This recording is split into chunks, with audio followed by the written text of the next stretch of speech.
नमस्कार मैत्रिणींनो, सुगरण अलिबागची या चॅनलवर तुमचे खूप खूप स्वागत आहे। आज आपण तयार केली आहे, कमेंटमध्ये आली होती काळ्या वाटणापासून मटण किंवा चिकनची रेसिपी हवी होती, ती आपण अशी मटणाची रेसिपी इथे आपण तयार केली आहे। ह्या काळ्या वाटणाच्या व्हिडिओवर एक ताईंनी मला कमेंट केली होती की हे काळं वाटण वापरून चिकन किंवा मटणाची रेसिपी दाखवा। तर आजच्या व्हिडिओमध्ये मी हे काळं वाटण वापरून मटणाची रेसिपी तयार करणार आहे। इथे मी अर्धा किलो बोकडाचे मटण घेतले आहे। आता हे मटण आपण मॅरिनेट करूयात। यासाठी कोणकोणते साहित्य लागणार आहे ते तुम्ही पहा। पाव टीस्पून हिंग, अर्धा टीस्पून हळद, 1 चमचा मी यामध्ये घरगुती लाल तिखट मसाला घालत आहे, 1 चमचा आलं लसणाची पेस्ट, अर्धा टीस्पून मीठ, 2 टीस्पून दही।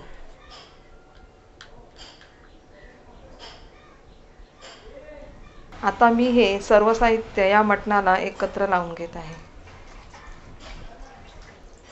व्हिडिओच्या राईट साईडला तुम्ही पाहू शकता, तिथे क्लिक केल्यानंतर तुम्हाला काळ्या वाटणाची व्हिडिओ मिळेल किंवा या वाटणाची लिंक मी डिस्क्रिप्शनमध्ये दिली आहे। आता हे मटण आपण मॅरिनेट करीत ठेवूयात। हे मटण आपण 40 ते 45 मिनिट मॅरिनेट करण्यासाठी ठेवूयात। A few minutes later. मटण हे मॅरिनेट झाले आहे। हे आता आपण कुकरला शिजवून घेऊयात। मटण कुकरला शिजायला लावायच्या अगोदर यामध्ये आपण 1 ग्लास गरम पाणी ओतणार आहोत।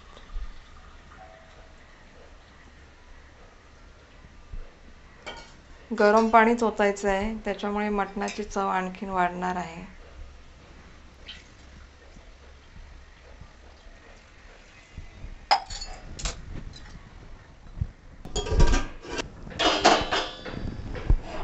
कांदा आणि टोमॅटो आपल्याला गॅसवर भाजून घ्यायचा आहे। त्यासाठी कांदा हा फोडून घ्यायचा आहे।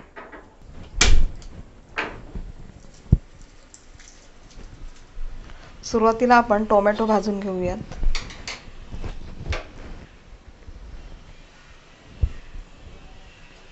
गॅसची फ्लेम मीडियम करायची आहे सुरुवातीला। टोमॅटोला चीर न मारताच आपल्याला हे टोमॅटो असे भाजून घ्यायचे आहेत। कुकरच्या शिट्ट्या मी इथे घेतल्या आहेत। कुकर थंड होईपर्यंत आपण बाकीची तयारी करून घेणार आहोत। अर्धा किलो मटणसाठी इथे मी 2 टोमॅटो आणि असे 2 मोठे कांदे घेतले आहेत। टोमॅटो बहुतेक असे शिजले की आपण त्याच्या बाजूला हे कांदे पण ठेवून देणार आहोत। टोमॅटो भाजून झाला आहे, तो आपण काढून घेऊयात। आता आपण कांदा भाजून घेऊयात। कांदे पण भाजून झाले आहेत, हे आता आपण काढून घेऊयात।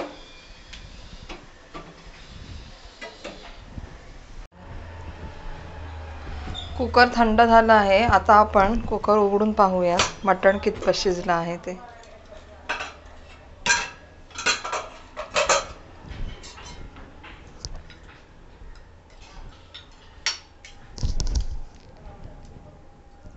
इथे तुम्ही पाहू शकता मटण हे छान शिजलं आहे।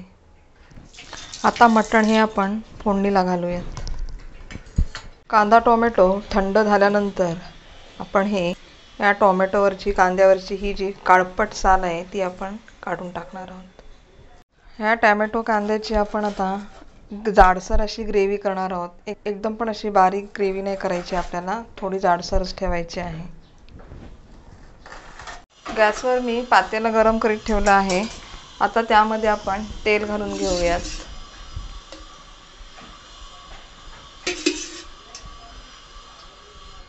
इथे मी भाजलेल्या कांदा टोमॅटोची अशी जाडसरच ग्रेव्ही करून घेतलेली आहे। जाडसरच ग्रेव्ही करून घ्यायची आहे, इथे तुम्ही पाहू शकता। आता आपण हे या पातेल्यात घालूयात। तेलामध्येही आपण परतून घेऊयात। कांदा टोमॅटो फोडणी टाकायची काही आवश्यकता नाही आहे। इथे भाजलेला जो कांदा टोमॅटो आहे त्याचीच ग्रेव्ही आपण तेलामध्ये घातली आहे।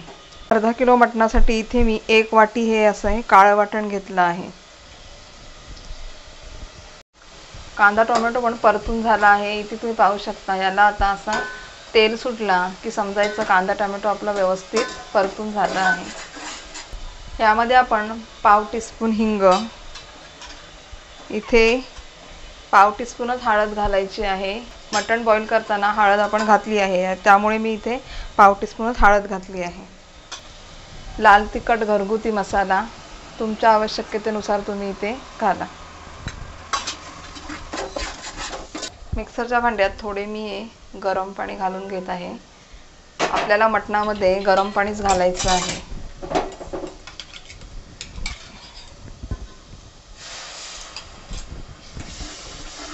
आता यामध्ये आपण हे सर्व खोबरं घालून घेणार आहोत. हे आता बॉईल केलेलं मटण यामध्ये आपण घालणार आहोत.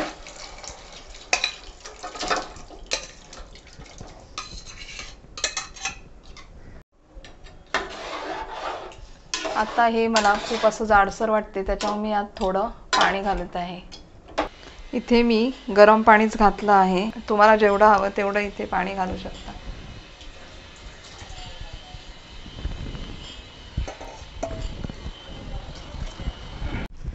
जे आपण काळं वाटण केलं होतं त्यामध्ये सर्व प्रकारचा ड्राय गरम मसाला आपण वाटणाला घेतला आहे, त्यामुळे इथे आपण मटणाचाही गरम मसाला घालणार नाही आहोत. तुम्ही मटण मसाला यामध्ये न घालता जे मी काळं वाटण सांगितलं आहे ते वाटण करून तुम्ही अशी ही मटणाची रेसिपी बनवा आणि मला कमेंटमध्ये सांगा. न वाटण, न गरम मसाला, न मटण मसाला न घालता या मटणाची टेस्ट कशी झाली आहे. काळ्या वाटणामध्ये आपण सर्व प्रकारचे ड्राय गरम मसाला वाटायला घेतला आहे. यामध्ये मी चवीनुसार आता मीठ घालीत आहे. मटण मॅरिनेट करताना यामध्ये आपण अर्धा टीस्पून मीठ घातला आहे, त्यानुसार मी यामध्ये मीठ घातले आहे. मटणाला अशी सणसणीत उकळी आली की त्यामध्ये आपण घालणार आहोत कोथिंबीर.